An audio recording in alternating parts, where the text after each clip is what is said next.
الجيش الجزائري يمنع محتجزين في تندوف من التوجه إلى مدن الصحراء المغربية.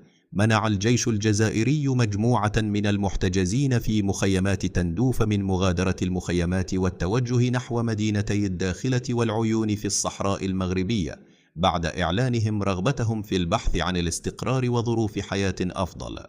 وأكد المحتجزون أن قرارهم بالانتقال جاء نتيجة تدهور الوضع الإنساني في المخيمات وغياب الفرص الاقتصادية والاجتماعية، ما دفعهم للبحث عن بيئة أكثر أمانا وازدهارا في الأقاليم الجنوبية للمملكة.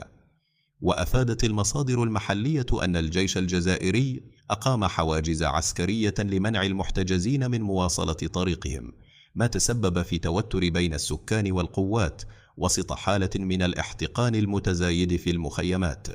وتبقى الأوضاع مرشحة لمزيد من التوتر في حال استمرار محاولات الفرار الجماعي في ظل تمسك السلطات الجزائرية بالقيود المشددة على حرية التنقل.